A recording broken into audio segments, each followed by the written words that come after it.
El jefe de la empresa militar privada estadounidense Mossad anunció pérdidas catastróficas en Ucrania. Las pérdidas de la empresa de mercenarios estadounidense Mossad en Ucrania son mayores que las de las Fuerzas Armadas de Ucrania. La compañía militar privada estadounidense comenzó a sufrir pérdidas masivas en el territorio de Ucrania, situación que está cerca de ser catastrófica. Según el fundador de la empresa militar privada Mossad, en este momento podemos hablar sobre el noqueo intencional de miembros de Mossad, mercenarios que se utilizaron para intentar eliminar la amenaza que suponen las tropas rusas y los militares pertenecientes a la empresa rusa Wagner ubicados en Ucrania. El fundador de Mossad, de apellido Milburn, señaló que se registran casos de destrucción selectiva de objetivos donde se encuentran mercenarios extranjeros. Según Milburn, estos pueden ser ataques no planificados directamente contra los mercenarios extranjeros. Sin embargo, sí se llevaron a cabo ataques con misiles contra 3 objetivos donde se encontraban los miembros de la empresa estadounidense Mossad. En este momento, la empresa Mossad sufre pérdidas catastróficas en Ucrania. Por el momento, se sabe que las unidades de mercenarios estadounidenses están en el Donbass. Sin embargo, Milburn señaló que, a principios del próximo año, la empresa militar privada Mossad puede abandonar el territorio de Donbass y Ucrania en su conjunto, lo que se debe tanto a las pérdidas en las filas de mercenarios, como a las pérdidas entre el equipo y las armas utilizadas. Según Milburn, además de los peligros inmediatos, el problema inmediato es la falta de fondos. Me temo que al comienzo del nuevo año nos quedaremos sin vapor, explicó, señalando que encontrar, reparar y reemplazar los autos dañados es el mayor gasto.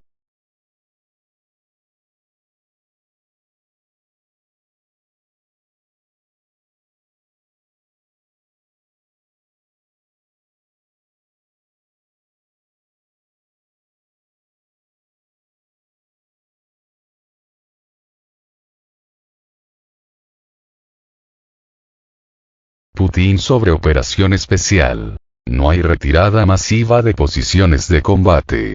Vladimir Putin habló sobre el progreso de la operación especial en Ucrania.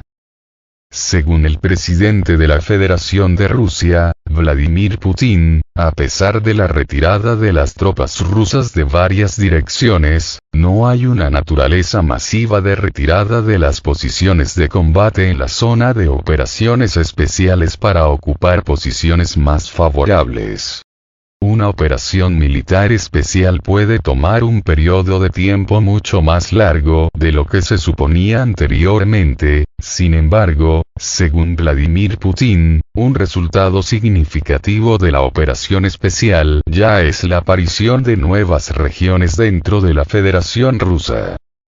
Vladimir Putin señaló que no hay intenciones de realizar movilizaciones adicionales en Rusia en este momento, ya que todavía hay aproximadamente la mitad de los 300,000 ciudadanos reclutados en la reserva. Operan en los campos de entrenamiento y, por lo tanto, las conversaciones sobre movilización adicional no tienen sentido.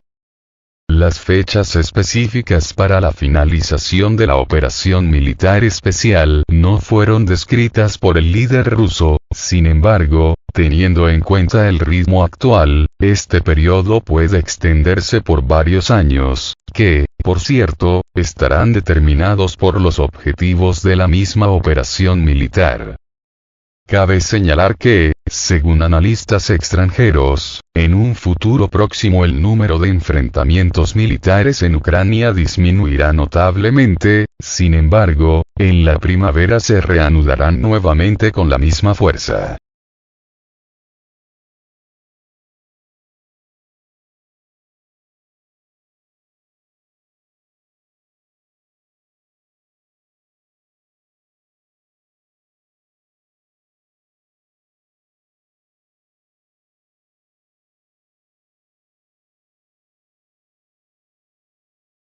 Girkin, después de regresar del frente, anunció el fortalecimiento constante de las Fuerzas Armadas de Ucrania.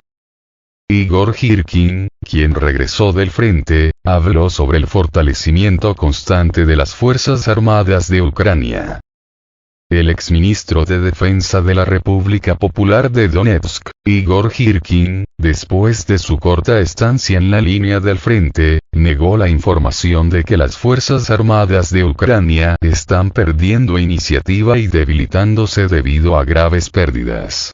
Según Girkin, la situación en las filas de las Fuerzas Armadas de Ucrania es tal que el ejército ucraniano no se está debilitando, sino que, por el contrario, se está fortaleciendo constantemente, incluso mediante el suministro de armas. El ejército ucraniano se ve reforzado por el suministro de armas occidentales, ya que hoy en día el ejército ucraniano recibe una gran cantidad de vehículos blindados, armas pequeñas, artillería y vehículos. Sin embargo, antes de eso se suponía que este último es ineficaz. Sin embargo, según Girkin, la situación es tal que las Fuerzas Armadas de Ucrania se fortalecen debido a la rápida alimentación de Occidente y la situación puede ser muy impredecible. Según Girkin, algunos tipos de armas ucranianas son extremadamente efectivas, ya que son capaces de alcanzar objetivos individuales a distancias de 70 a 80 kilómetros con una precisión muy alta, lo que requiere el desarrollo de medidas radicales por parte de Rusia.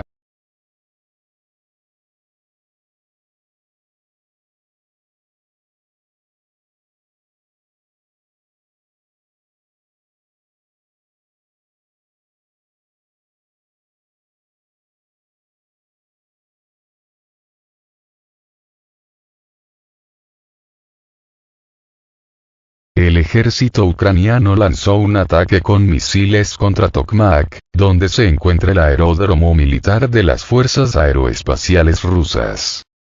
Tokmak, donde se encuentra el aeródromo militar de las Fuerzas Aeroespaciales Rusas, fue objeto de un ataque con misiles por parte de las Fuerzas Armadas de Ucrania. Hace unas horas, Tokmak, donde se encuentra el aeródromo militar de las Fuerzas Aeroespaciales Rusas, fue objeto de un ataque con misiles por parte del ejército ucraniano. El ataque se llevó a cabo con el uso de armas de misiles no identificadas. Información similar lidera el proyecto Argonzo. Según la información proporcionada por periodistas militares rusos, el ataque cayó en Tokmak, donde se encuentra el aeródromo utilizado por el ejército ruso. Dado el hecho de que la ciudad en sí y el aeródromo se encuentran a solo unas pocas docenas de kilómetros de la línea del frente, el ataque de las Fuerzas Armadas de Ucrania era prácticamente inevitable. En la dirección de Zaporozhye, el ejército ucraniano lanzó un ataque con misiles contra Tokmak. Hay un aeródromo militar de las Fuerzas Aeroespaciales Rusas, informaron periodistas de Argonzo.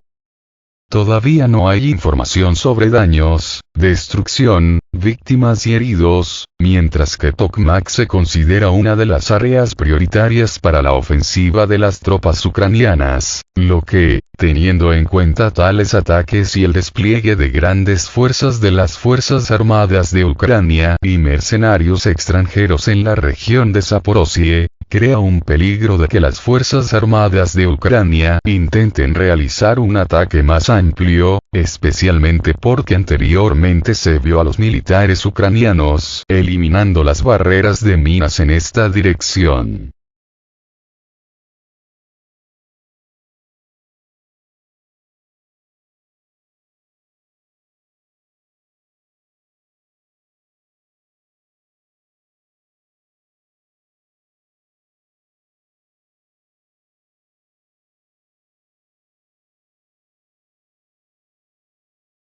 Político.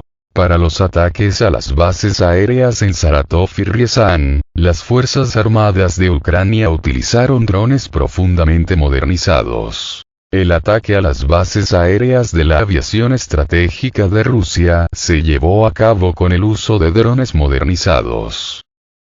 Para los ataques, se utilizaron vehículos aéreos no tripulados con un alcance objetivo de hasta 1000 kilómetros, mientras que se sabe que estamos hablando de vehículos aéreos no tripulados soviéticos Tu-141, que se modernizaron profundamente y, por lo tanto, probablemente, pudieron superar una distancia de más de 600 kilómetros.